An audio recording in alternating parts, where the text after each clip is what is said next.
gente. Querem que comece? Espera. É para começar mesmo? Ele vai avisar aqui. Aí eu apresento a senhora e, na sequência, passa a palavra, professora. De acordo. Professor Carlos, 10 segundos.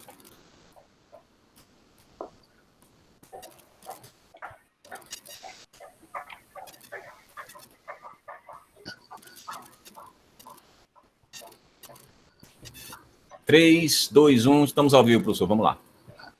Boa tarde a todos. É com grande honra que damos início ao semestre letivo do Programa de Pós-Graduação em Arqueologia e Patrimônio Cultural. Temos aqui hoje a honra de receber a professora Gabriela Martim Ávila, professora emérita da UFPE, uma pré-historiadora muito famosa no Brasil, muito conhecida pelo seu best-seller Arqueologia do Nordeste do Brasil, que é uma referência obrigatória para quem estuda arqueologia no cenário brasileiro, em especial do Nordeste. A professora Gabriela, foi durante muitos anos professora da Universidade Federal de Pernambuco, doutora em História Antiga e Medieval pela Universidade de Valência e, como disse, professora emérita daquela universidade.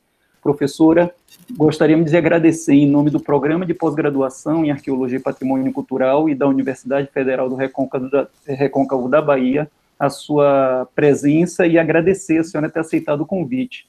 A palavra é da senhora. Muito obrigada, a honra é minha, que vocês se tenham lembrado de mim aqui no meu recolhimento para me convidar tanto professor ilustre que há, entre outros aqui o meu querido Carlos, mas acredito que Carlos já está em toda a casa. Vocês é verdade. Sim. Quiseram sair do estado. Repetida. Claro, veja, eu pensei vários temas. Estou nessa idade de ser convidada para palestras, para abrir cursos, e uno sempre tem preparado uma palestra, mas quis fazer algo que fosse mais amigável, mais intimista, se vocês querem, mais de tu a tu, de maneira que se vocês depois querem fazer perguntas, eu, se sei responderei, se não, sairei pela tangente. Está claro, porque já digo, estou, como dizia o historiador Américo de Almeida, que estava escrevendo suas memórias, e as memórias se chamavam Antes que eu me esqueça. Um título muito bonito para as memórias de uma pessoa idosa. Bem, arqueologia no Nordeste do Brasil, não caberia falar de outra coisa. Somos nordestinos, temos orgulho disso, de ter trabalhado, de seguir trabalhando e de enfrentar até o preconceito que não se sabe por que somos regalados periodicamente, não vamos a enganar-nos. E esse título, Novas Perspectivas, no sentido de que podemos fazer, que podemos modificar, em que vocês que entram agora nesse mundo da pós-graduação e do trabalho arqueológico vão poder contribuir e melhorar o trabalho que nós, dentro das nossas condições, que eram bem diferentes, fizemos. Um pequeno histórico apenas. Deixa eu ver o relógio para não ficar muito chata demais. Veja, o ano de 1970 pela primeira vez se oferece a disciplina pré-história num curso de graduação em História na Universidade Católica do Recife. Porque na UFPE ainda demoraria a se implantar, continuando a pré-história, a arqueologia, se vocês querem, como um todo, como um apêndice inicial, às vezes, e dependendo do capricho ou do conhecimento dos professores de História Antiga. De maneira que, assim, esse foi o início, esse curso da disciplina pré-história na Universidade Católica, fui eu que ofereci no ano de 1970, como assim, uma novidade. Veja, não me estou referindo à pesquisa arqueológica, porque as pesquisas são bastante mais antigas, sejam por profissionais ou sejam por amadores. Me refiro ao ensino acadêmico universitário, que é diferente. É curioso que na Universidade Federal da Bahia as pesquisas de arqueologia pré-histórica iniciaram-se também no nível acadêmico por um espanhol, que foi o professor Valentim Calderón, que foi meu amigo e que me convidou a dar um curso de arqueologia na Bahia. Não quero nem me lembrar de que época, mas acredito que seria nos começos de 1980, seria por aí, não? Porque Carlos não estava ainda por lá. Há múltiplas explicações para iniciar, para compreender esse descaso tardio para o ensino e a pesquisa arqueológica no Brasil, particularmente no Nordeste do Brasil.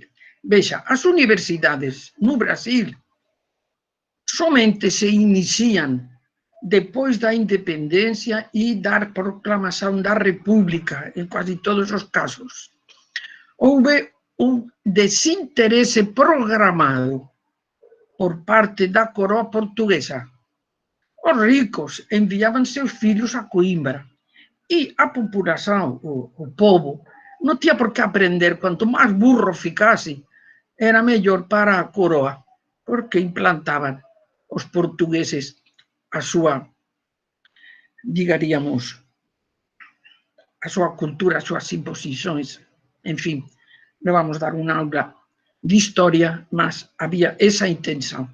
Tanto es así que, veja, medicina en Salvador en 1808 é unha novidade. A creación do primer curso de medicina, que non é no Río de Janeiro, non é na Bahía, 9 meses antes, mas é na Bahía.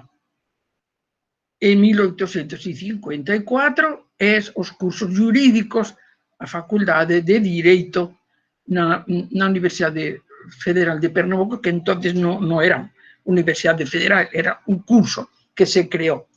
Pero esa é unha excepción moito grande, comparadas con as universidades dos países da América Española. Veja, a Universidade de Lima é de 1551, 500 anos antes.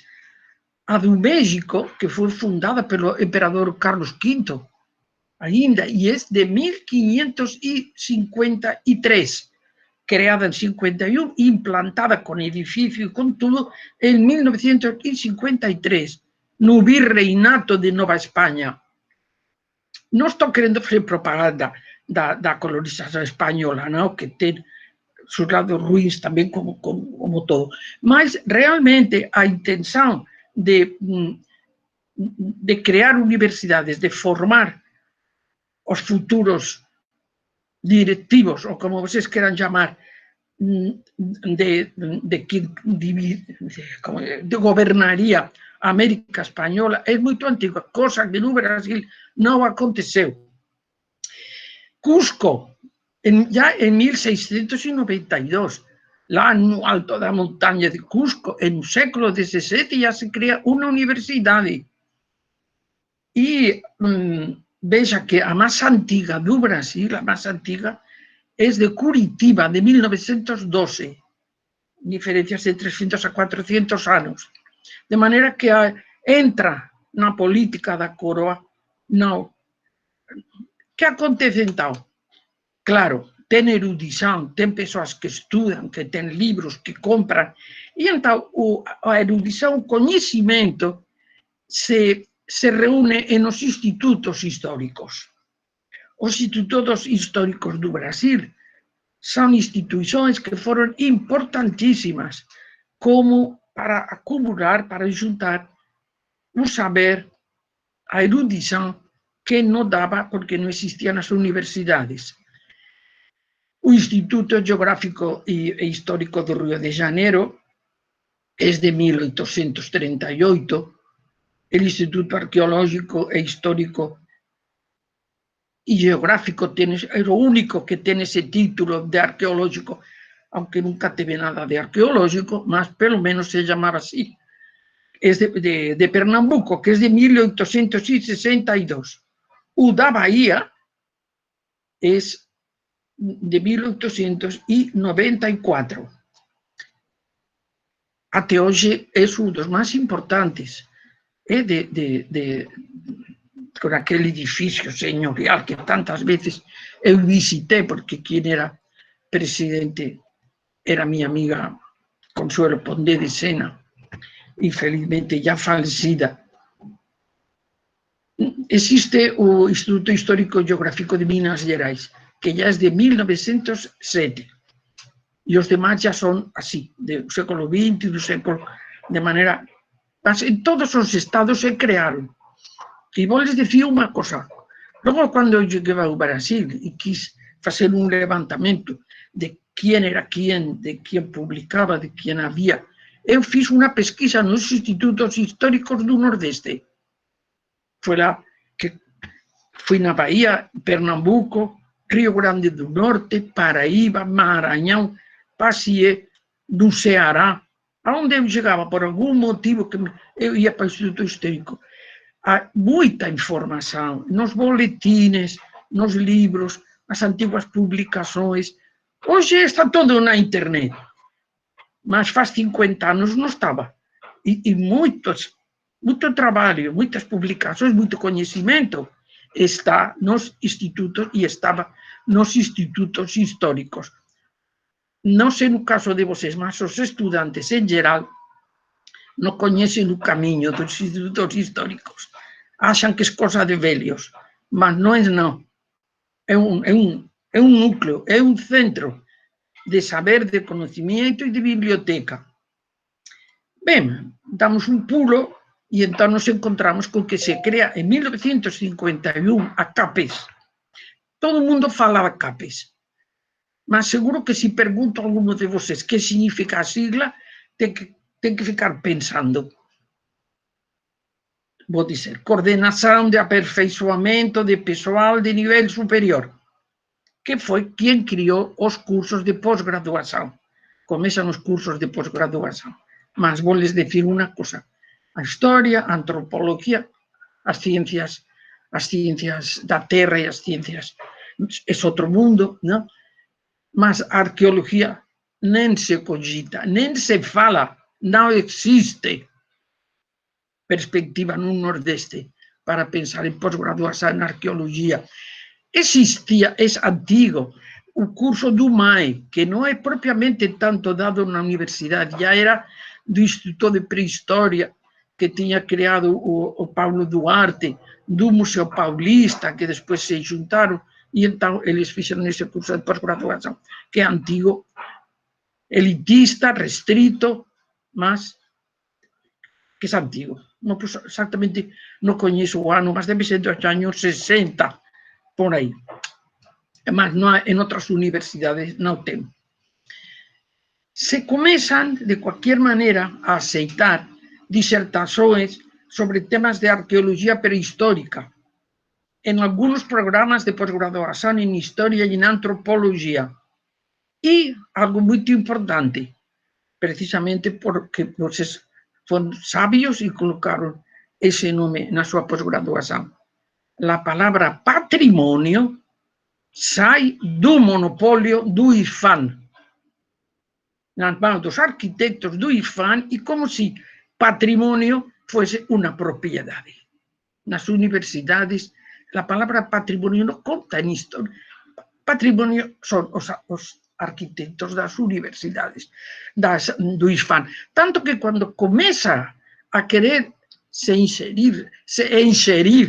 meter os arqueólogos no IFAM, vocês sabem que foi uma luta, porque eles nos odeiam, essa é a verdade, porque consideram que os arqueólogos estão tirando parte dos direitos desses patrimonialistas, que a maioria são arquitetos. Esse patrimônio, essa palavra patrimônio, seria a manus longa que incentivaría arqueología. La idea de patrimonio arqueológico, de cierta manera, se apodera, como digo, de un monopolio que o IFAM dominaba. Bien, fue casi como un despertar da ciencia. Começan a aparecer as primeiras tentativas de implantación de programas, precisamente nas IES federais do Nordeste, no en outro lugar. O profesor Pedro Ignacio Smith, muitas veces presidente da SABE, fundador da Unicinos do Rio Grande do Sur, disse uma vez, em um dos congressos da SABE, que era uma revolução. É uma revolução a quantidade de cursos que começam a aparecer no Nordeste. Sim, senhor! Eu disse para ele, que não me dava muito bem, mas tinha. Sim, senhor, é uma revolução. E ainda é mais que essa revolução seja em arqueologia e que tenha sido no Nordeste, no Rio. É verdade. Sergipe, Pernambuco, dois no Piauí, um é em Teresina, outro em São Raimundo Nonato, da Unibasf. Todos eles aparecem também a tentativa de implantação de cursos de graduação. A reação contra eles foi muito maior que contra a pós-graduação. Os cursos de história, bem, vamos deixar um curso de mestrado em arqueologia, antropologia também já tinha nos deles, vamos abrir mais uma graduação que, de certa maneira, tira esse patrimônio de história, de antropologia, de sociologia. Isso foi muito pior recebido e mais difícil. E agora, então, esses programas de pós-graduação, em todos os casos, mas conseguem também criar os cursos de graduação. E então, agora, vocês, na Bahia, por isso, como eu disse ao começo, sinto uma vitória pessoal cada vez que se inicia um novo programa. E digo desde aqui, parabéns a todos vocês. Inclusive, essa subdivisão, repito, tão pertinente, arqueologia e patrimônio, numa cidade que não poderia ser mais emblemática, barroca, heroica, cheia de histórias e histórias, com Maria Quitéria pegando o fuzil para lutar pelas ruas da cidade, lutando pela independência nas ruas da cidade e o panorama desse rio Paraguaçu com São Félix. Estava pedindo uma pós-graduação em patrimônio essas cidades. Repete-se, inclusive, um fato realizado já, que é da Universidade Federal do São Francisco. As duas cidades estão unidas por uma ponte, o mesmo que vocês. Juazeiro e Petrolina. Uma parte da universidade está em Petrolina, outra parte está em Juazeiro, de maneira que vocês repitem essa ideia. Queria lhes dizer, isso é um pequeno histórico, não? De essa trajetória difícil que levou a criar os cursos de graduação e pós-graduação em arqueologia. Quero lhes dizer também, vou baixar aqui meu ar-condicionado, que está um pouco frio demais. Bom, um tema, um segundo, que chamo arqueologia e o valor das palavras. Vejam, me vou permitir, e vocês vão me permitir também, uma pequena reflexão sobre o sentido da arqueologia e a procura de formas novas de expressão. Havia um antigo professor da velha escola que dizia que as palavras eram ácido sulfúrico e, portanto, deveriam ser usadas com infinito cuidado. As palavras são um material barato e de uso constante, sometido a cualquier abuso de mentira ou de vacuidade e, portanto, se faz preciso un proceso constante de recuperación. Un idioma limpo e flexível é un ben de primeira necesidade, como agua ou como ar não contaminado. As palavras son para nos entender, non para entender as somente. Son para entender a nós mesmos e para entender aos outros, así como tamén detectar simulações e mentiras. Cuidado con as palabras que usamos, cuidado como escrevemos, cuidado como nos expresamos. Martín Lutero afirmou que Deus tiña dado ao homem o dom da palavra para ocultar seu pensamento. A palavra escrita pode ser mentirosa, mas os fatos são teimosos, disse uma vez Winston Churchill. Non estaba falando das palabras, estaba falando da Segunda Guerra Mundial, mas a frase serve, os fatos são teimosos. E o fato teimoso é o fato arqueológico, que não engana, porque é objetivo, não é subjetivo. Vejam, arqueologia é uma técnica aplicada a qualquer período da história, especialmente a prehistoria, das chamadas ciencias humanas. É tão importante para a prehistoria como para qualquer outro período da história, porque pode afirmar ou negar o documento. O documento pode ser autêntico, mas não verídico. E o fato arqueológico é verídico, porque não está interpretado, está lá, na nossa frente. Vejamos, é natural e é humano que queiramos destacar com definições que ultrapassam os monótonos e repetitivos títulos dos artigos sobre temas arqueológicos. Mas toda afirmativa que quer ser diferente deve ter uma explicação lógica, pois não se trata de literatura, e sim de um pretendido trabalho científico. Os títulos bonitos e originais enriquecem, sem dúvida, um livro.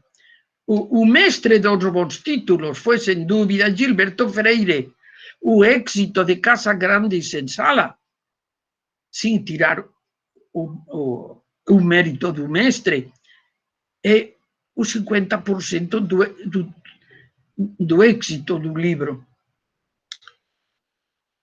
Um deles está aqui.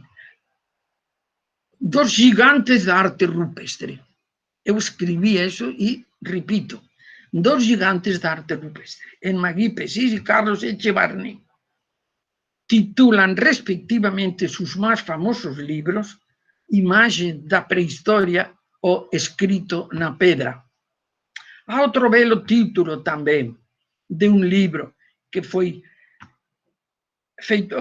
publicado por o Banco do Brasil com motivo de uma grande exposição que houve no Rio de Janeiro.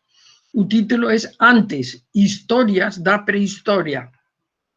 Eu mesma também tentei oferecer um título mais original a um artigo meu que publiquei com Niede Guidon, que se chama A Onça e as Orantes, em uma reflexão das classificações preliminares da arte rupestre. Portanto, não sou contra a procura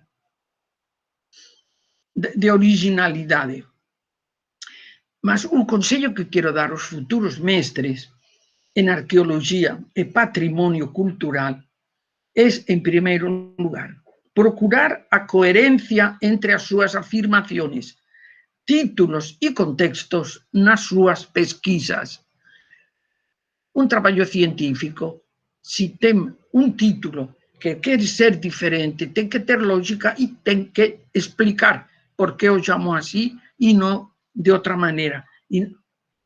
Porque senão passa a ser literatura, passa a ser enfeite e não ciência. Particularmente, veja, en arte rupestre, onde se procura más intensamente definições que às vezes llegan a absurdo. Porque esas definições que queren ser ou son preciosistas no acontecen en la definición de sitios, materiais líticos, cerámica, vidro, metal, pedra e tantos outros, porque é particularmente nas definições da arte rupestre onde a fantasía domina. Quizá porque non dominamos o fato arqueológico, que foi tanto tempo obra de fantasías de tantos amadores, e ainda ás veces, por moito que queramos explicar a arte rupestre, os gráficos, como les queréis chamar, sé que inclusive a expresión arte rupestre é un pouco de modé, mas é mundialmente aceita e coñecida, non vamos a trocar as palabras só pelo gosto, non? Veja, o Nordeste é privilegiado nesse aspecto do registro arqueológico, cual seja a arte rupestre. Ou seja, a arte rupestre é máis un elemento do registro arqueológico. Non é a sozinha, é o ambiente, é un sitio, é agora a paisaxe, que está tamén na moda a palabra, aunque sempre existiu, porque o ambiente geográfico en torno dos sitios é de toda a vida, aunque non se utilizase ese termo. A arte rupestre é máis un elemento do registro arqueológico dentro dun registro total humano dentro de un sitio arqueológico. Mas na hora da descrição e da definição, a nosa fantasía voa. Veja, a procura, vou dar alguns exemplos somente, de procura de frases específicas que às vezes não dizem nada, muito pouco.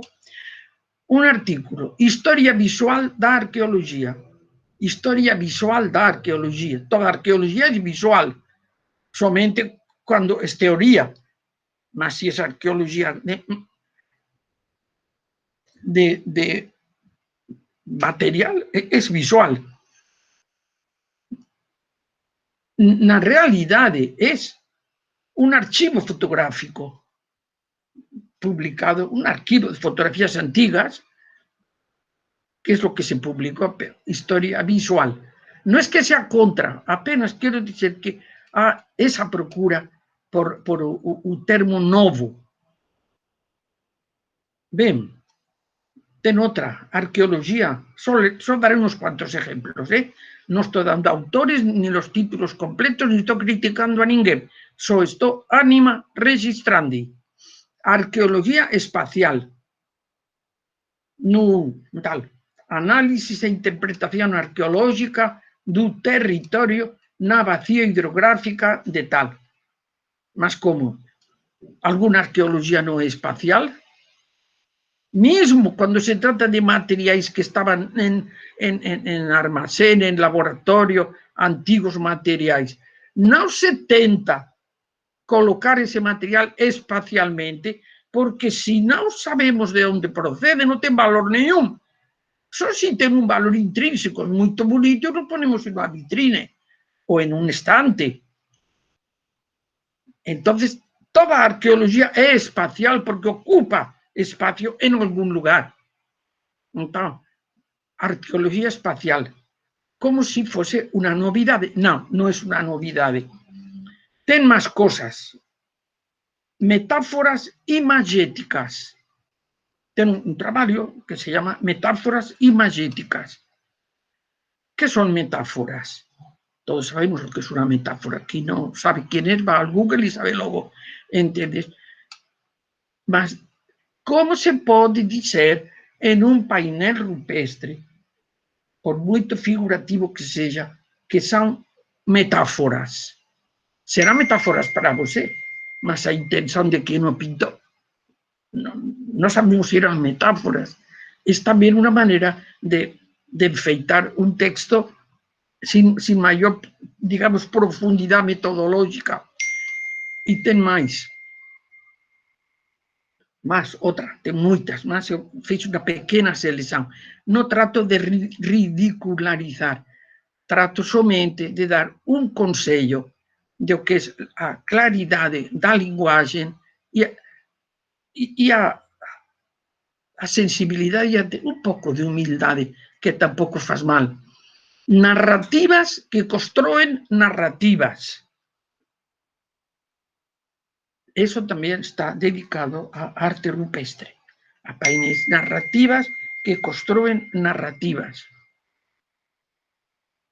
Y algunas pérolas da erudición para encerrar. Un minuto que alguien está queriendo entrar y no tengo un link. Disculpen.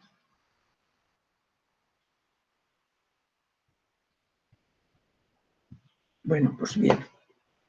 Porque mandé el link y dice que un link no funcionaba, pero que se puede ver en YouTube, ¿no? Entonces, alguien que quería ver, muy bien. Algunas pérolas de erudición, tais como es aseguran, mas eso está escrito en una tesis doctoral, y yo no estoy criticando, apenas estoy diciendo que ten que dar una explicación, si no, no tiene valor. Una estructura sistémica de variables flexibles jerarquizadas. ¿Quer que repita? Eso es una explicación para un painel rupestre, por ejemplo, como esos enormes que publicó y que están en la bahía, donde pues estén esa riqueza que cada vez se descubre más, ¿no? Pues eso es una estructura sistémica de variables flexibles jerarquizadas. Lógicamente, después en un texto, dentro se dice eso, pues no se explica lo que está queriendo decir. Y también a otra, también es un modelo colaborativo de alianzas lógicas. ¿Está viendo, Carlos? Você debía usar esas expresiones también, Y você...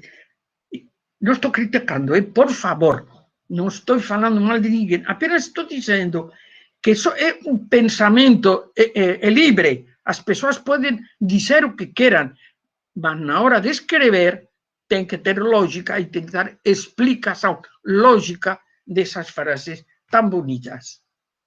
En ambos casos, de esas, ninguna referencia a existencia de otros dados del registro arqueológico. No critico a ninguém, mas tudo debe ter uma explicação para não se transformar em conversa apenas rouca.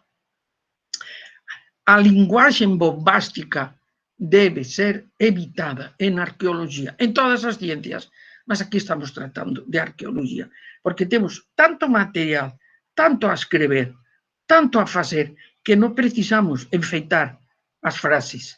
Elas já têm seu brillo por si mesmas. Vejam, quais são nossas novas perspectivas que há de novo nesse novo registro arqueológico e nesse patrimônio que vocês iniciam.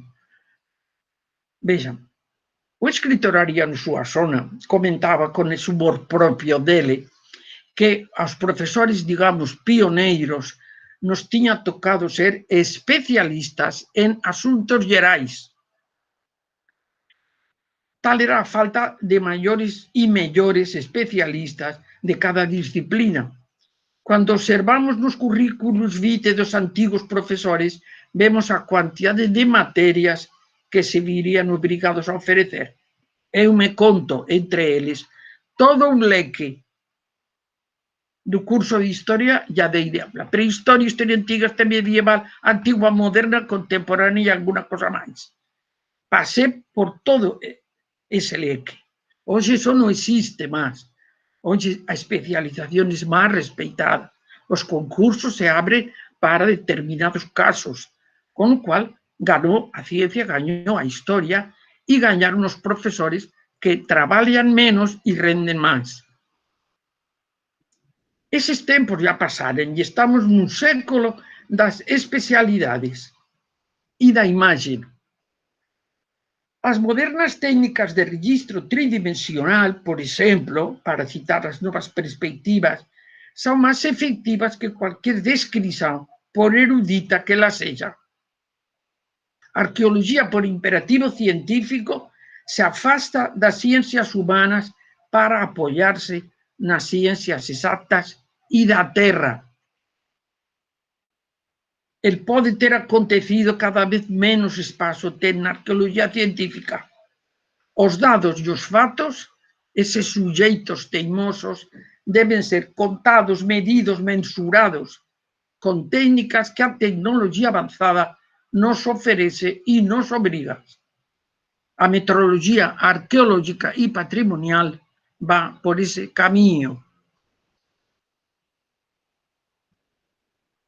Veja, desde o inicio das pesquisas arqueológicas nunha región tan extensa e tan pouco coñecida como era o nordeste do Brasil, procuramos adoptar unha abordaxe pluridisciplinar integrando cientistas de diversas áreas do coñecemento.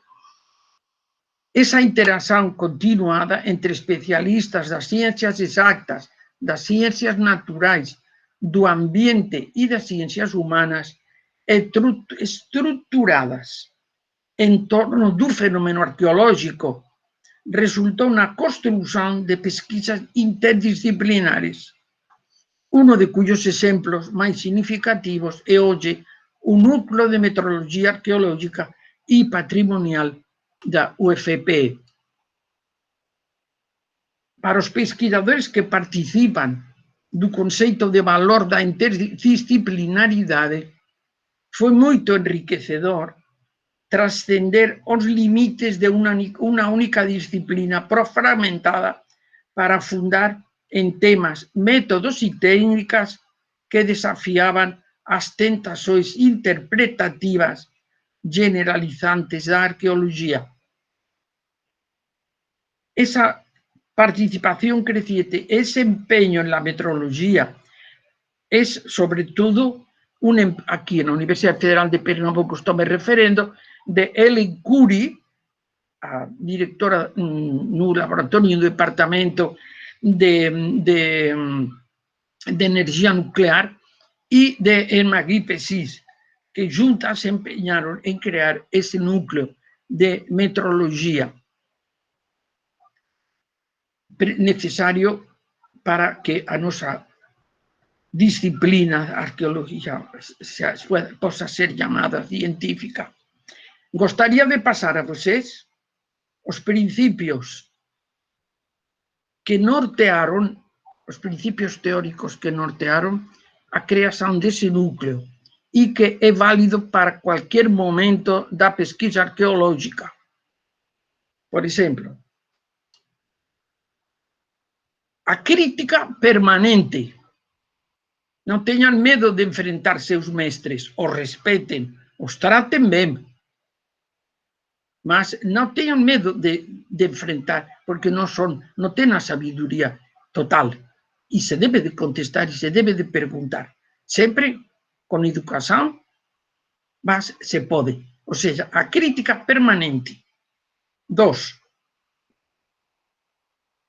Dúvida ante o falso princípio de autoridade. Ou seja, não porque seja um mestre, é que sabe tudo. Não. E deve haver incredulidade frente a metanarrativas. Não sei se vocês entendem muito bem a frase, mas eu posso esclarecer.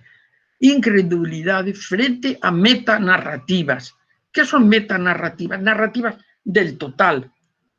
No se pode, por la parte, calificar o todo.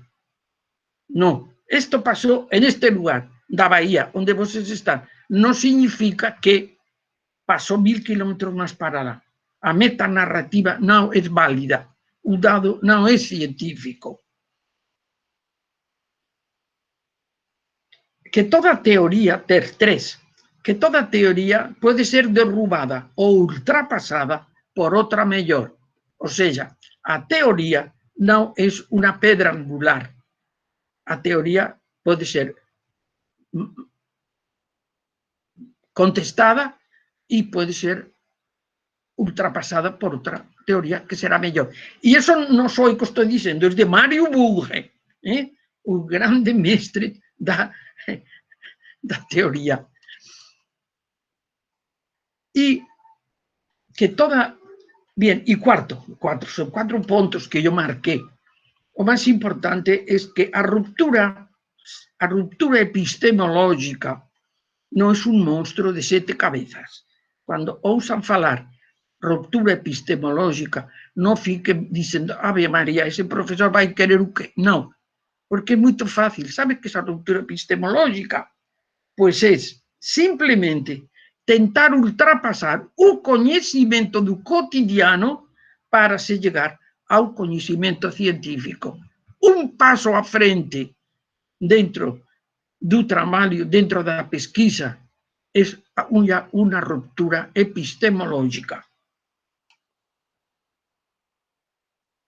Vamos a ver.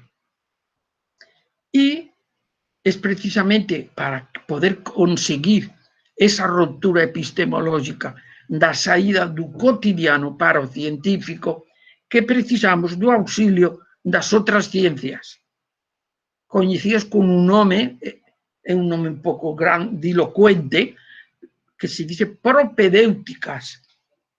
Ciencias propedéuticas tamén non é ninguna cosa extraña. Son as ciencias que auxilian a arqueoloxía, que son ciencias en sí, elas son, mas na hora de que serven para outro, para a arqueoloxía, no noso caso, elas pasan a ser propedéuticas. E elas son as que transforman a arqueoloxía romántica en unha arqueoloxía científica a través da metroloxía. Cabe preguntarse se as ciencias humanas están condenadas por eso, condicionadas a obrigatoriamente a ser atreladas ás ciencias da Terra, ás ciencias... Non. Non é así, porque é con todos esos dados que voltamos de novo ás ciencias humanas para interpretar que os fatos humanos, que a arqueoloxía nos está mostrando, nos está marcando. Vexa, os achados arqueológicos, e vou acabar porque veo que estou falando moito, os achados arqueológicos atraen, son un polo de atrasán, aquele aura de misterio e romantismo do pasado que se manifesta a través dos vestigios. Desde que a palabra arqueoloxía aparece na literatura, foi foco de atrasón de amadores e loucos, ou como dice Anjoni Costa, que foi un dos primeiros arqueólogos brasileiros de gabinete, mas foi autor do libro Arqueoloxía Brasileira, publicado en 1935, na famosa colección brasiliana.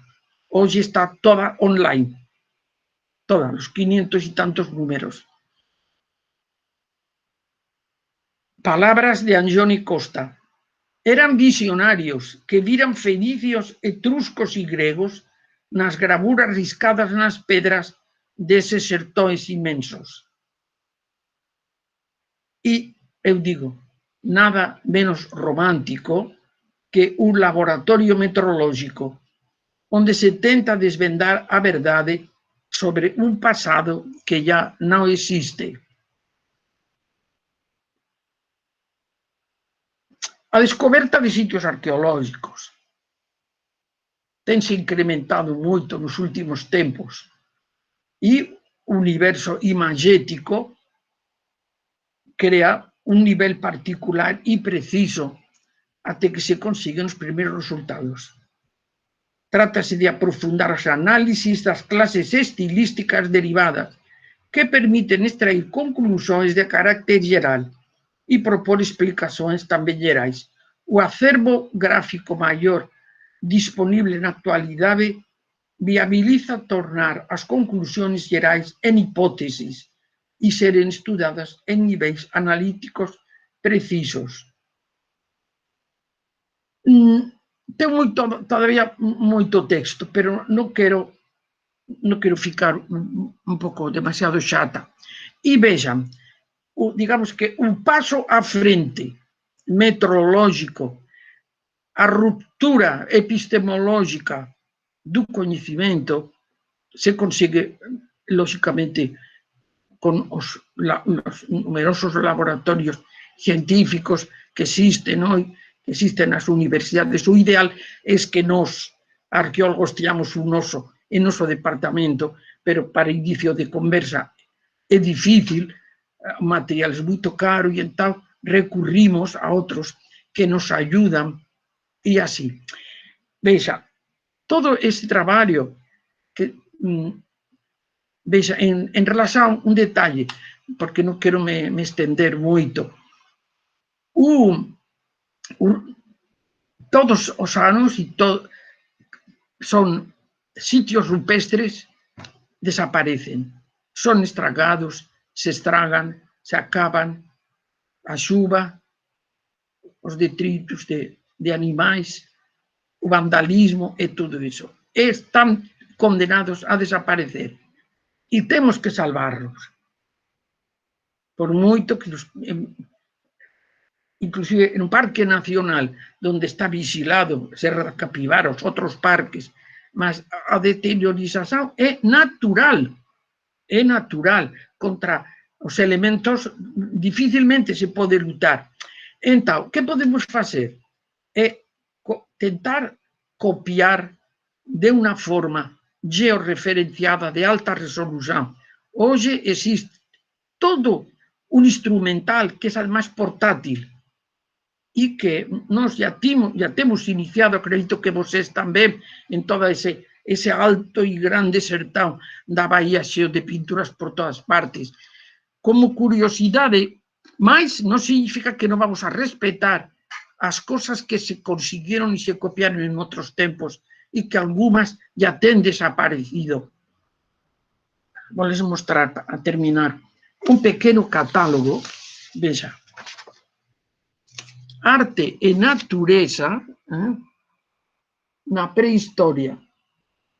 É un pequeno catálogo de copias, calcos, se llama, feitos con papel manteiga, porque non existía o plástico, son de comezos do século XX, que se fixeron en sitios rupestres da España, moitos dos quais já non existen. Existe un sitio, non existen as pinturas. Entón, esas copias feitas en papel, hoxe son documentos preciosos que están en un museo de historia, un Museo Nacional de Historia Natural en Madrid, e que houve unha exposición desos calcos. Tuvimos a sorte en Magui Pesisio, que estábamos en España, e fomos a visitar esa exposición.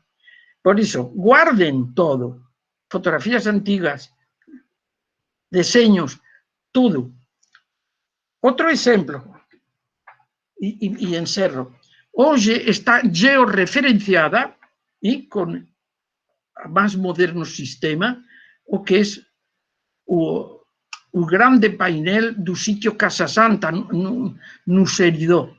Mas a primeira vez que se presentou, digamos, ao coñecimento do mundo foi a través deste deseño,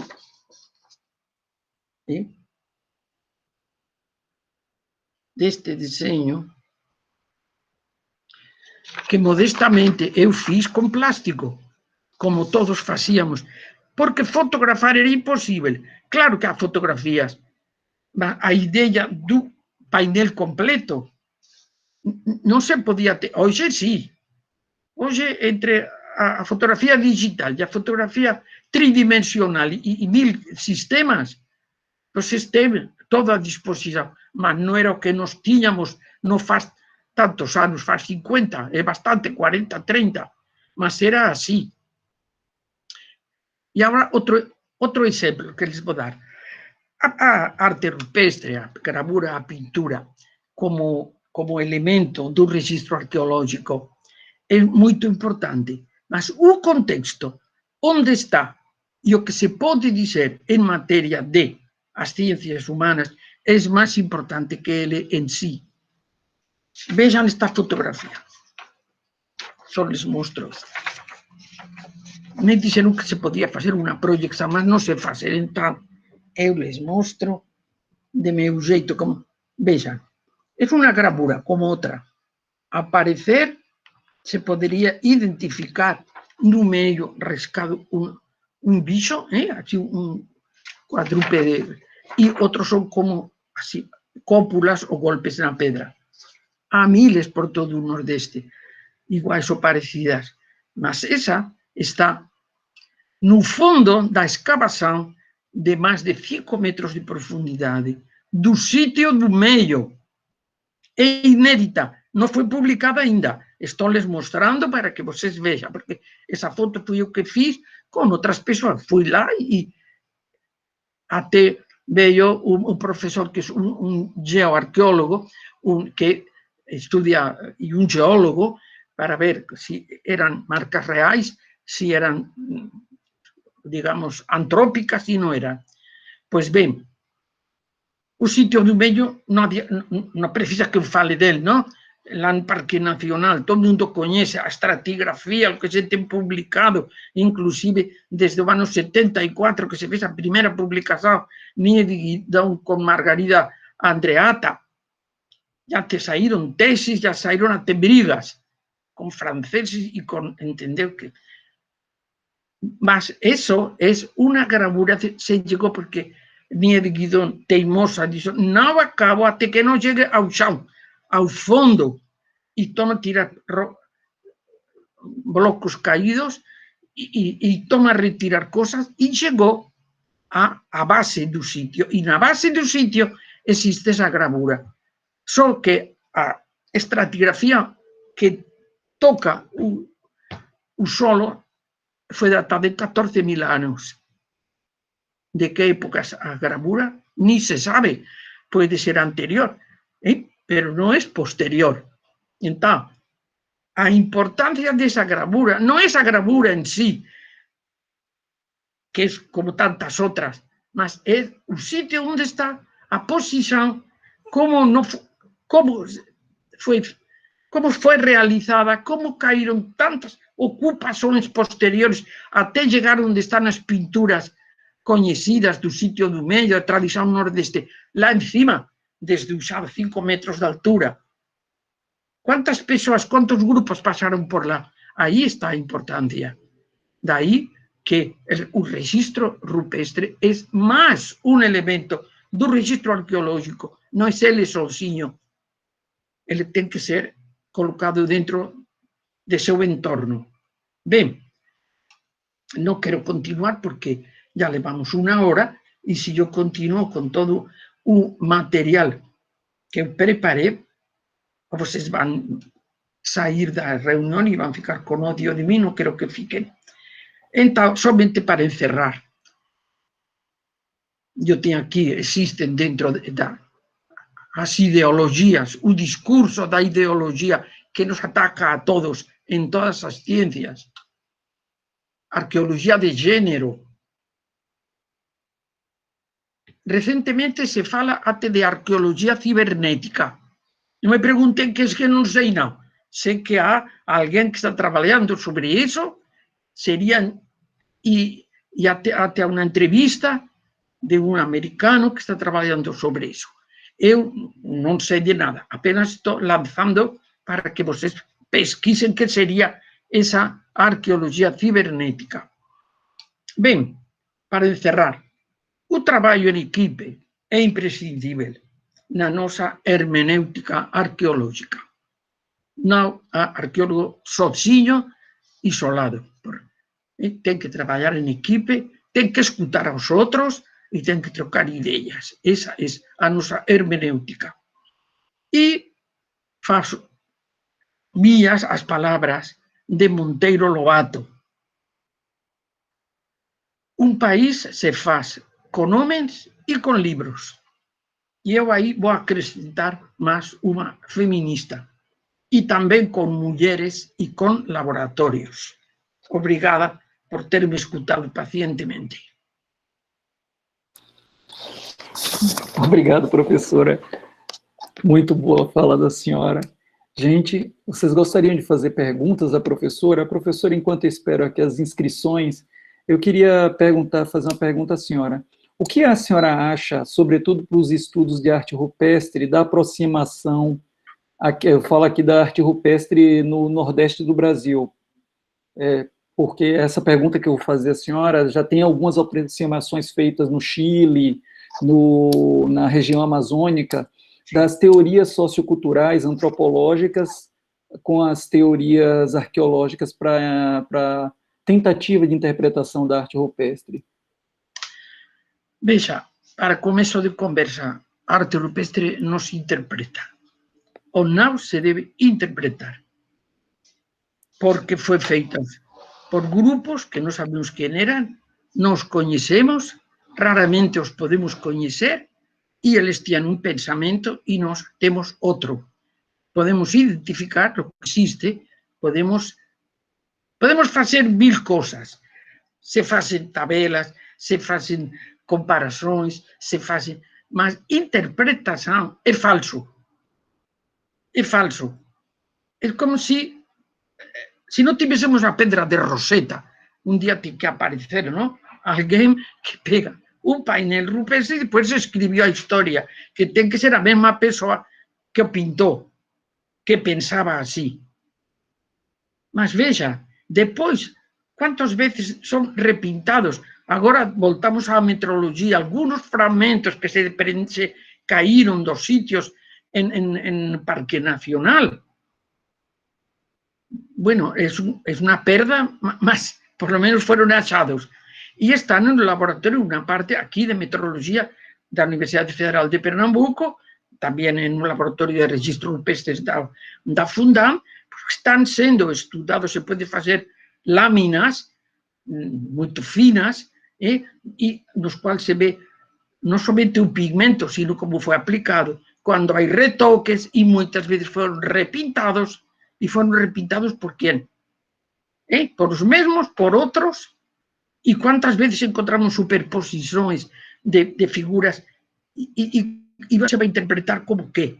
No me parece en absoluto científico interpretar, ni mucho menos. Acho que hay que ser humilde, hay que salvar, hay que copiar, hay que publicar para que otras personas las vean, para que disfruten, para que tengan enveja lo que temos nós e eles não têm, que também é um sentimento humano, não esconder, sino ao contrário, todo o contrário, estou louca para que alguém publique e nem de guidão esse fundo do abrigo com essas gravuras. Já digo que é inédito, não se publicou até agora. Entendeu? Então, não me parece que haya una posibilidad de interpretar, ¿sabe, Carlos? Yo le digo ahora con toda sinceridad, no sé aquí, nuestro amigo Carlos Echevarne, que es, ya digo, uno de los gigantes de arte rupestre brasilera, que es o que puede opinar. Há muito para fazer, pero não interpretar. Que vamos dizer, Acaba uno falando como já se falou, que se é a magia, que se é não sei o quê, que si é outro, que si faz pouco, onde saiu isso? Sobre a utilização de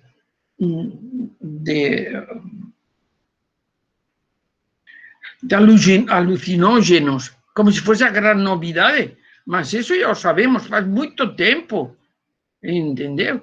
Que realmente os indígenas utilizam alucinógenos, mas os utilizam para pintar a amigo. Aí tem que perguntar a eles. Que mais?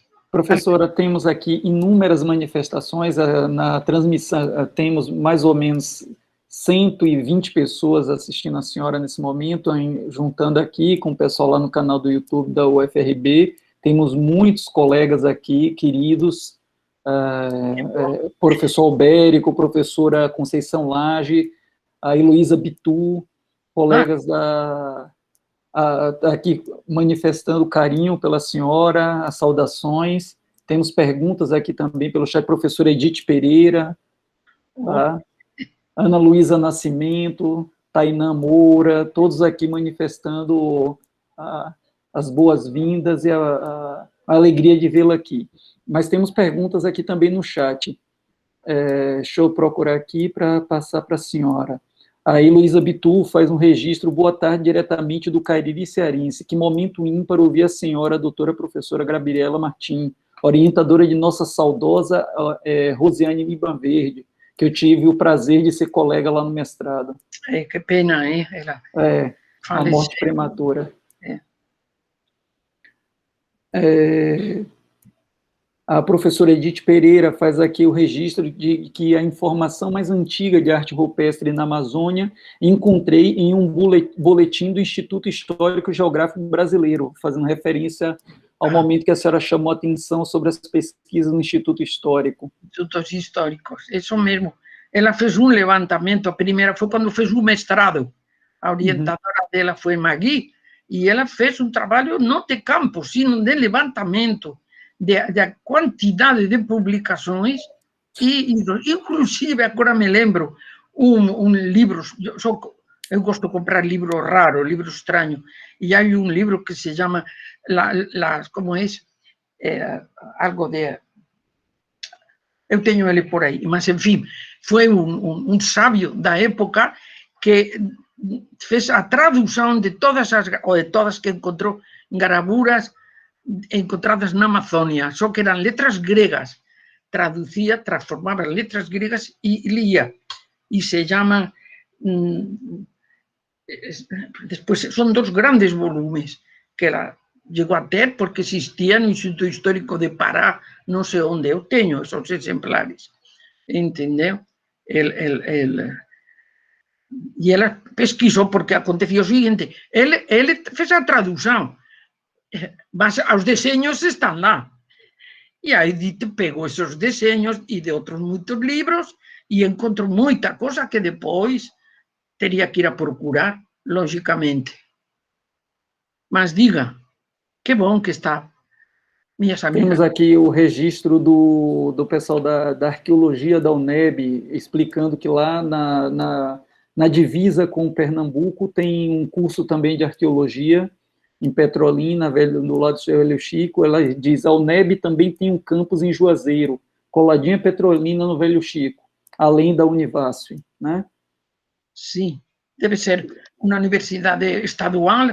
Isso, exato. Privada, alguma coisa, não? A Giovana Luz faz aqui uma pergunta. Professora, isso mesmo, o que é discutido entre o real e o não real? A epistemologia é ótima para entender o que está dentro do observável e o não observável. Aliás, não, é uma pergunta. A epistemologia é ótima no caso, para entender o que está dentro do observável e do não observável? Existe ainda metodologia ou só métodos? Metodologia ou só métodos? Metodologia é a ciência do método. É logia. Ou seja, claro, se há métodos, há metodologia. De maneira que uma coisa não está ligada com outra, só que metodologia é o estudo dos métodos que se podem utilizar. Não há confusão. Está certo? Há um método, há outro. E eu quero saber como serve, como se usa. E então eu entro em metodologia do método. É a ciência do método. Entendeu? Mas não sei muito bem essa pergunta, onde ela queria chegar, porque no começo falou de não sei que ciência, se é válida, e não a entendi muito bem. Se quer repetir a pergunta, eu respondo. Eu repito, sim, professora. A primeira parte da pergunta é o que é discutido entre o real e o não real? A epistemologia é ótima para entender o que está dentro do observável ou não observável? Um momento. A epistemologia, está dizendo? Epistemologia é válida para quê? É ótima para entender o que está dentro do observável e do não observável? Suponho que sim. Ela está fazendo uma pergunta tão genérica que cabe estaria mais dentro do mundo da psicologia, da percepção, que não propriamente do nosso mundo, que é muito mais manual, não? Tem uma outra pergunta aqui da Gisele Felice, que ela diz assim: querida professora Gabriela, parabéns pela palestra, como sempre admirável. A senhora é considerada um fato arqueológico verídico. A senhora considera, perdão, um fato arqueológico verídico o povoamento da América como uma cronologia de menos de 50 mil anos, de pelo menos 50 mil anos? Olha, eu acredito em tudo e não acredito em nada. A ver se me entende. Porque sou partidária da minha, o que acabo de dizer, a crítica contínua. O benefício da dúvida. Claro que existem os dados, e se existem os dados e os dados são reais, e está claro que existe esse povoamento. Claro que sim. Porque existen os dados, não porque eu seja simpática ou antipática a esse sentimento, a esse dato, entendeu? Não, essa senhora acredita Gisele me está fazendo uma provocação, mas eu não me deixo pegar por essa provocação. Existem os dados são reais, os dados estão demonstrados que existem, que há umas datações seguras em relação a material humano, então acredito. Não me pergunte por onde, nem por onde, pero claro que acredito, pero não acredito porque seja minha amiga Niede que fez essas afirmativas, ou porque, não, acredito se os dados o estão confirmando. E essa confirmação dos dados não é, já foram confirmados, pronto, acabou. Não, o dado tem que ser confirmado continuamente, más apurado, con otros métodos, con otros sistemas, cada vez más. Por ejemplo, o carbono 14, ¿cuánto nos sirvió o carbono 14 cuando yo conseguí una datación de casi 10.000 años en el Serie 2? ¡Qué felicidad! Mas hoy, por ejemplo, o carbono 14 está, digamos, muy desmoralizado, porque há datações, métodos más refinados, a métodos do próprio carbono 14. Por isso estou dizendo que não é porque o dado foi datado em tal ano, já está, não está encerrado de jeito nenhum. O que acabamos de dizer, qualquer teoria pode ser derrubada porque tem outra melhor, porque os dados dão esse direito. A Tainã Moura, ela pergunta o seguinte: no momento da que a senhora falava sobre um curso que foi convidada pelo Calderon para dar na Bahia, se esse curso que a senhora deu foi junto ao curso de museologia da UFBA? Não. Foi um curso de arqueologia que, además, era um curso de arqueologia geral, de todo, de Grécia, de Egipto. Nessa época passavam muitos slides, e eu até tinha conhecido a Consuelo Pondé de Sena, de que depois fomos amigas toda a vida, até falecer. Infelizmente, meus amigos estão cada vez mais no cemitério. Mas, e ele foi quando ele me convidou a me conhecer, e eu fui lá, logo, claro, ficamos falando, ficamos amigos, ficamos assim. E era de arqueologia geral, não era... Mas foi junto ao curso de museologia? Foi um curso de arqueologia dentro do curso de museologia, a senhora lembra? Eu não me lembro. Era para alunos de graduação, no caso? Era para alunos de graduação, se não existia uma pós-graduação. Vieram um pouco, não sei onde eles quiseram, até... professor Calmon mandou alunos seus de história, entendeu? Não posso lhe dar exatamente a quem será, porque faz, sem exagerar, pode fazer mais de 50 anos, mais 45 anos por aí deve fazer, ou 40 desse curso. Aqui no chat tem uma observação do Gregoire Van Have, da Universidade Federal do Piauí, também um colega nosso de lá. Ele fala sobre arqueologia cibernética. Ele vai dizer: A cibernética estuda sistemas complexos, sejam eles informativos, como entendemos geralmente, ou também culturais, no presente e no passado. É só um comentário, na verdade. Ótimo, adorei, porque honestamente ele esclareceu o meu desconhecimento. Como eu tenho a humildade de querer aprender, então agradeço a Gregoara, quem também conheço, porque ele fez o doutorado em Pernambuco, orientado por Carlos, não? Está vendo? E eu sei que ele anda com esse mundo das redes e tal. Pronto, a arqueologia cibernética está bem representada. Certo. Tem aqui a Gabriela Monteiro, que faz a seguinte pergunta. Boa tarde, professora Gabriela. Obrigado pela esclarecedora aula. Gostaria de lhe perguntar como a senhora avalia as abordagens arqueológicas atuais com comunidades vivas. Veja, eu acho que a arqueologia é aplicável a qualquer período da história. A história, inclusive, me lembro que em Santa Catarina, há faz muitos anos, mas já li um trabalho feito lá de arqueologia de uma fábrica de alfinetes. Uma fábrica de alfinetes, que me tinha falado disso, foi Piazza, um professor que havia em Santa Catarina, se chamava Piazza, que era meu marido, y había, o sea, se puede aplicar a cualquier momento, se puede aplicar a arqueología.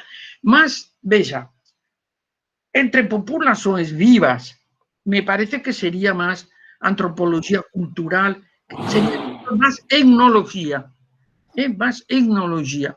So pena que quieran hacer una etnología arqueológica, que también puede ser, ¿no? Acredito que entra más en el mundo da etnología, porque más que arqueo, porque arqueo significa antiguo, ¿no? De manera que es válido, acho que como definición sería más una etnología. Gabriela, pode ser uma etnoarqueologia? Como etnoarqueologia. Eu colocaria no campo da etnoarqueologia. La etnoarqueologia, que existe também, não? Claro, sim, é possível. Que tivemos um precursor que foi da UFBA, o professor Pedro Agostinho, que hoje em dia, quando se fala de etnoarqueologia, quase ninguém lembra dos estudos iniciais dele, né? Pois é, minha gente, por isso estou dizendo, não somente que respeitem seus mestres, sino que leiam, porque todos os dias se descobre o Mediterrâneo, e o Mediterrâneo foi descoberto já faz muito tempo, coisas que pensamos que não, vocês vão a publicações de 50 anos atrás, de 30, e vocês encontram muita informação, precisamente por isso. Pedro Agostinho é um grande erudito, interpreta a arqueologia desde um ponto de vista, se vocês querem, mais antropológico, menos de cultura material, mas vale a pena ler as coisas que ele escreveu, como o próprio Luís Mott, como, claro que sim, a Bahia está cheia de sábios por todas partes, que devem ser respeitados e lidos. Aqui o professor, aqui no chat, tem mais uma pergunta. Tem vários comentários aqui elogiosos da senhora, mas perguntas, tem uma do professor Albérico, depois eu venho para o chat aqui do Meet. Professora Gabriela, sempre um prazer lhe encontrar, mesmo pelo computador. Que mensagem motivadora a senhora daria à nova geração, num momento tão difícil de pandemia e descaso com a universidade pública? Veja, descaso com a universidade pública se falou sempre, desde que cheguei ao Brasil. Não somente do Brasil, sino de todas as universidades de todas partes, menos essas americanas riquíssimas, que vale 30.000 euros reais, não, dólares, por ano, por mês, ou como seja, estudar. Sempre há essa queixa. Sempre os recursos para as universidades nunca são suficientes. Mas pensemos que nos sobra dinheiro no país. Não podemos negar que se criaram muitas novas universidades. En isso, Lula tinha razão. Eu não tenho curso superior, mas criei mais universidades do que ninguém no Brasil. É verdade. A quantidade de universidades federais que foram criadas no interior, además, como esa de vocês, por ejemplo, como esa Univasf, como tantas otras, porque es o caminho para o oeste que os americanos fizeram no século XIX. Hoje, o Brasil tem que fazer, hay que interiorizar o conhecimento. Veja as universidades que apareceram ao longo do Amazonas. Quem ia pensar em Santarém, em Roraima, lá, universidades federais? Sim, senhora, estão lá, estão crescendo e estão formando seus mestres. É muito importante isso daí. De maneira que vamos a pensar que, claro, não há total descaso para as universidades públicas, há poucos recursos. E, claro, também estamos em um momento político do qual é melhor não pronunciar-se. Sábia. Professora, deixa eu registrar aqui alguns nomes que estão aqui para eu não apanhar, porque você sabe que nossos amigos me batem, né? Então, temos aqui a Tainã Alcântara, a Sueli Amâncio, a Gisele Feliz, que eu já registrei, a Giovana agradece a senhora, diz que sim, a senhora respondeu a pergunta dela, o pessoal lá da UFOB, provavelmente seja a Fernanda Libório, Helenita Rufino, Diego Sermalte. Helenita Rufino é minha orientanda de doutorado. E digo a ela desde aqui que se ela estudar muito, porque quer trabalhar com gravuras, eu lhe darei de presente a famosa gravura do fundo do sítio do meio. Temos aqui ainda a Elizabeth Medeiros, se eu não falar o nome dessa, ela vai me bater. Jaime Guimarães, Renato Willing, Fernanda Cisneiros, Lourdes Silveira, Heloísa Bitu, Gabriela Monteiro, Gregoire, Lourdes Silveira, João Batista, Yuri Barbosa, Maria Conceição Laje, que eu já registrei, Aline Freitas, Luiz Avelino, Sérgio Augusto Miranda Chaves, Dinéa Ramos, Marison Cunha, Gislene Felice, Rosane Maria, Luiz Miranda, agradecer a todos vocês por estarem aqui, participando conosco, Natália Souza, Lécia Paixão, Bianca Braga, Luane Press, Brendo Willis, Lívia Lira, Jacira Andrade, são todos queridos colegas que estão aqui conosco, Rai Cotias, Railson Cotias, Olívia, da Federal de Sergipe, Olívia Alexandre, Sandra Galés. Nunca tive tanto público na minha vida. Aqui o pessoal está aqui manifestando muito carinho pela senhora, viu? Anderson Nunes, Herbert Coutinho, Jucenira, Mônica Nogueira, Ana Ramos. Tem uma galera, Rosineide Neidinha, Fabiano Nascimento, Bruno Vitor, Jurandir, Aquino, Moisés Siqueira, Isamar Isa. Estou lendo os que eu não vi ainda. Diego Chermou, Emerich, Emerson Neves, uma moçada aqui mandando mensagens muito afetivas à senhora. E aqui no chat do Meet, a professora Fabiana pede para fazer uma pergunta. E o Lauro também. A professora Fabiana, depois o Lauro. Professora, pensando nessa ideia de perspectivas, né, na arqueologia do Nordeste, quais seriam, assim, os desafios da preservação e gestão do patrimônio arqueológico nordestino? Desculpa, mas não entendi sua pergunta. Quais são os desafios que a gente tem na questão da preservação dos sítios arqueológicos no Nordeste? Quais são os desafios? Os dilemas? Os vazios? Desafios. Desafios. Sim, desculpa. Minha filha, os desafios são todos. São todos. Que poderia dizer? Esse problema de preservação não é único do Brasil. ese problema de preservación é mundial. Veja, en 2014, no, 2004, ya fue un monte de años, 2004, promovemos en San Raimundo Nonato una conferencia que era de sitios do patrimonio mundial, o sea, sitios con pinturas rupestres do patrimonio mundial. Vieron españoles y portugueses, especialmente, claro, do patrimonio mundial, que es de la cornisa franco-cantábrica, y do llamado Levante español, el arte levantino, que es toda parte mediterránea, no es litoral, sino da meseta, más que corresponde geográficamente a esa región. Vieron profesores 4 o 5 de España, y hicimos ese seminario do patrimonio mundial. Veja, todos se queixaban do mesmo, non? A luta para a preservación. Se ten fechado a caverna de Altamira, se ten fechado a caverna de Lascaux, se ten fechado, a maioría das cavernas están fechadas. Se fez a Neo Caverna, que é unha copia moito ben feita,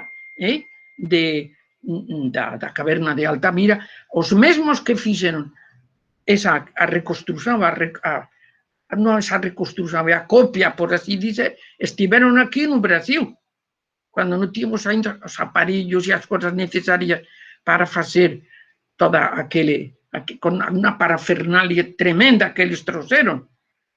E, inclusive, isto, Demetrio e Elizabeth Medeiros, fuimos até Alcalá de Henares para ver a montaxe que eles tinham, que ficamos impresionadas. Hoje, ese material se redució. Hoje é muito mais maneiro, por assim dizer.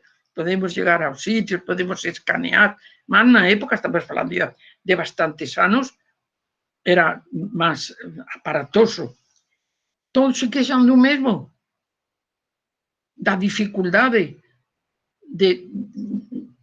dos imensos agressões físicas, químicas, humanas.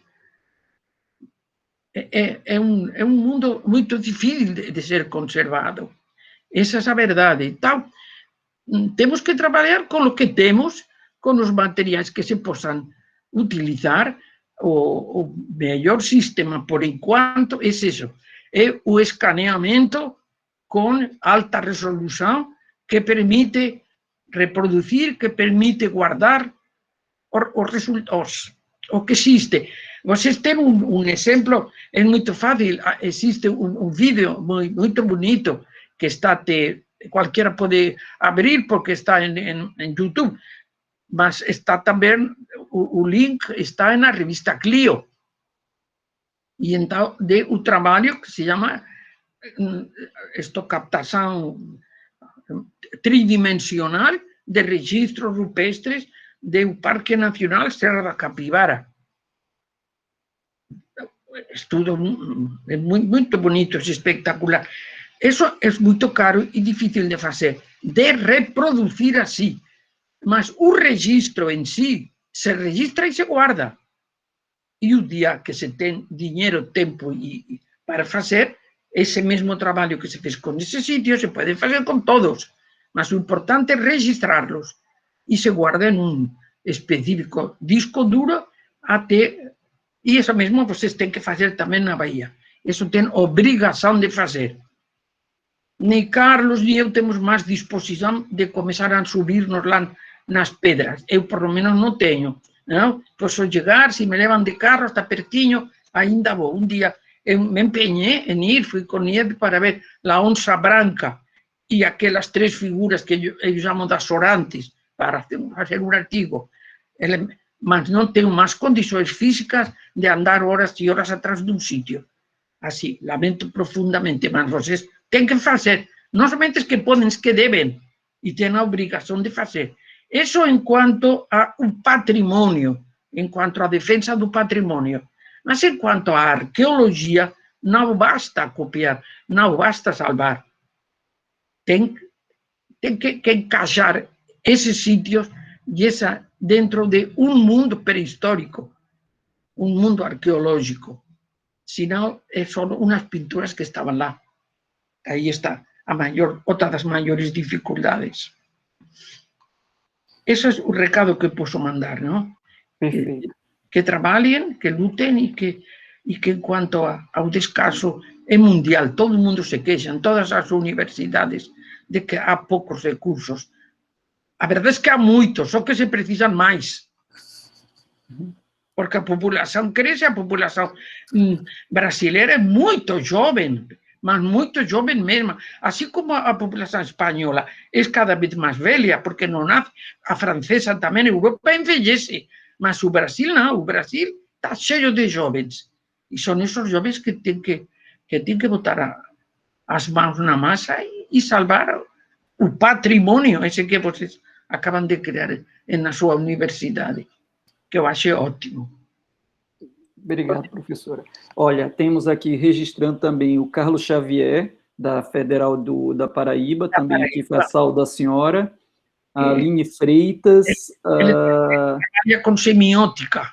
Isso, exatamente. E a Helenita Rufino. A Helenita mandou uma pergunta, só que antes temos aqui ainda uma pergunta de Lauro Cardoso, aqui estudante do PPGAP. Lauro. Oh, meu filho, você, Lauro. Está aqui, Lauro Cardoso. Quero agradecer. Estão me ouvindo? Estou lhe ouvindo. Sim. Eu quero agradecer a apresentação da professora Gabriela, foi muito boa. E dizer também que no semestre passado eu tive a oportunidade de apresentar um texto seu, um capítulo, foi o capítulo 6 da obra Pré-História da Arqueologia do Nordeste. E amanhã eu tenho um outro seminário na Arqueologia do Nordeste do Brasil, que também será sobre os 2 primeiros capítulos desse mesmo livro. E então eu já tenho um gancho, né, para poder fazer a minha apresentação amanhã. E então, nesse sentido, eu quero fazer 2 perguntas. A primeira é a seguinte: eu gostaria de saber como é que a professora atualmente, desde esse momento que escreveu o livro, percebe a categoria pré-história e a categoria homem, como elas estão sendo utilizadas atualmente, dado que já existe essa perspectiva crítica em relação aos 2 conceitos, tanto a pré-história pelo facto de ela estar muito vinculada a uma perspectiva de escrita e que a história ela só vem nesse sentido, e o homem como um homem, né, branco, aquele que sempre detém o conhecimento, e não dando legitimidade para outras diversidades que existem em termos de pessoas, em termos de ser humano, né? E a segunda pergunta tem a ver com os desafios de pesquisa que a professora tem atualmente, né? Eu gostaria de saber um pouco mais disso também, se a professora pensa em pesquisar outros locais para além do Brasil. E basicamente é isso, eu agradeço, né? Fique bem. Meu amigo, vou lhe dizer uma coisa. Tenho 85 anos, quase 86. Não estou pretendendo, se faço alguma viagem, que não seja de puro lazer. Não tenho mais idade e já subi, já viajei muito, já caminhei muito, conheço todo o Nordeste. Não estive aí na cidade de vocês, mas estive perto. Estive em Lençóis, convidada por Carlos. Já andei em esto, ¿cómo se llama? Crudas Almas y otras cosas por ahí. De manera que o sertão não me é desconhecido. Graças a Deus, acho que ainda tenho a cabeça em cima dos ombros. Mas minhas pernas me deixam passar de um lado para outro, mas não estou muito em condições de fazer grandes viagens arqueológicas. Para lhe dizer a verdade, faz uns poucos anos, uma amiga minha e colega que infelizmente faleceu esse ano, chegamos a conversando que não tínhamos visto os chamados guerreiros de Riache. São uns guerreiros gregos em bronze que foram encontrados em uma pequena praia sabem o mapa da Itália? A ponta da bota, lá. É Reggio Calabria. E estão lá em um museu. E ela diz, era muito viajada, muito viajada. E sabe que nunca vi esos barbudos? Vamos. Pegamos un avión, fuimos a Roma, en Roma pegamos otro avión, fuimos a Reggio Calabria, ficamos en un hotel, como era fora de temporada, non tinha ninguén, o que foi maravilloso, e fizemos ese viaje para coñecer os guerreros de Riace. É a cosa máis fácil do mundo. Hoxe abre o Google, olla para Riace, en Italia, en Reggio Calabria, un museo grego de Reggio Calabria, e son dúas figuras maravillosas, dos poucos bronces gregos que se conservaron, porque o bronce era fundido e, por tanto, non existe de corpo entero e grandes, esos dois e o Áuriga de Delfos, que está na cidade de Delfos. Digamos que foi unha das últimas minhas aventuras arqueológicas, no cual viaxe. Mas, honestamente, sí que eu gostaria, mas hoxe a minha arqueologia ten que ser de gabinete e moito tranquila.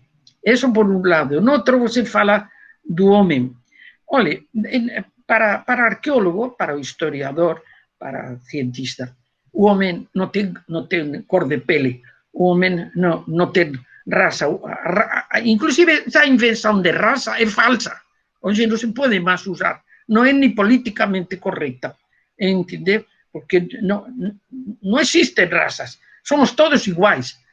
Há apenas diferenzas na cor e en certos rasgos do rostro. De maneira que, cando se fala do homem, é o homem. O homem sen nome e sen cor. Entendeu? Claro, já sei que a historia ten sido escritas ou realizadas baixo ou embaixo da pena do homem branco. É verdade. Mas o homem branco que é culto, o homem branco que non é un cretino, non distingue esa división, non existe. Ese racismo, esas cosas de Bolsonaro, de Trump e da ultradireita da Europa. Mas na lógica científica non existe. O homem é o homem, sen rostro, mellor sen rostro, só con cerebro e corpo, e mãos, está certo? Aliás, eu queria tamén facer un esclarecimento, viu? Faz tempo, un día me disse Carlinhos, profesor Carlos Costa, que nós chamamos Carlinhos porque... Pode chamar de Carlinhos, professora, problema nenhum. Que eu tinha sido muito ingrata com a Bahia naquele livro de pré-história do Nordeste que eu escrevi. Eu disse, cabe a vocês completar esse capítulo, porque quero dizer que eu teria gostado de escrever muita mais coisas. Se eu escrevesse esse livro hoje, vocês iam ver uma coisa, não? Mas tem 30 anos. Veja como todo mudou. Veja nesse tempo quantos arqueólogos, quanto patrimônio, quantos sítios. Grande parte disso se deve, modéstia seja reconhecida, é ao professor Carlos Echevarri. Mas quantos alunos, quantas pessoas, quantos jovens, é outro mundo, mas não era assim. E veja, porque a primeira edição é do ano 97, 98, depois houve mais 5 edições, mas foram reedições, tem algum acrescido, mas não é. Já pensei em escrever uma nova pré-história do Nordeste do Brasil, mas não sei se me vai dar tempo, honestamente. Se faço isso, dedicarei um capítulo especial à Bahia. Tá certo, professora. Professora, eu vou pedir desculpa, mas é porque, como a TV UFRB tem um calendário uma escala de transmissões, eles já nos avisaram que a gente estourou o nosso teto. Então, por isso, a gente pode encerrar a live e continuar conversando aqui, se for o caso. Oi. Carlos, só tem uma pergunta, que tem uma pessoa muito aflita aqui no YouTube, que ela já falou aqui, é a Helenita Rufino. que é uma pergunta que Já sobre a estouramos o pesquisa teto e dela. eles têm outra transmissão, que é 18h10. Eles já me avisaram há 15 minutos isso. Helenita, fale você comigo quando quiser, por el WhatsApp, por el Skype, por o que você quiser. Eu estou peço desculpa, Helenita, por causa disso, tá? Eu estou sempre aqui. Você não se comunicou porque não quis. De maneira que guarde sua pergunta e você faz amanhã ou depois, porque temos muito que conversar. Tá certo? Muito obrigada a todos. Olha, adorei ter estado aqui com vocês, que vocês me perguntaram, que vocês se interessaram. Essa menina bonita aí com esse cabelo todo a um lado, que parece uma artista de cinema e que também vai ser arqueóloga, e todos nós, de maneira que a família arqueológica se despide hoje, mas não se separa. Está certo? Muito bom. Muito obrigada. Eu queria agradecer muito a senhora por essa possibilidade de estar aqui conversando com a gente, o nosso jovem programa de pós-graduação, nessa jovem universidade, com esse jovem corpo docente, ter uma pessoa com a experiência da senhora, trazendo aqui, iluminando nossos horizontes, trazendo essas informações, dispensando seu tempo, todo esse tempo aqui para a gente, é uma honra. Eu queria pedir a vocês que abrissem os áudios para poder fazer um aplauso para a professora. Abraço, professora.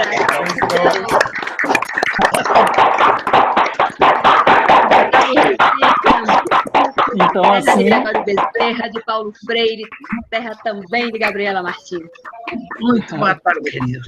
Tá bom, então assim nós encerramos... Quando passe a pandemia, eu apareço por aí. Tá bom, professora. Então assim nós encerramos a aula inaugural 2021.1 da concentração Arqueologia, do programa de pós-graduação em Arqueologia, e uma boa noite a todos. Boa noite. Professora... Ok, Carlos, encerrado, pode seguir.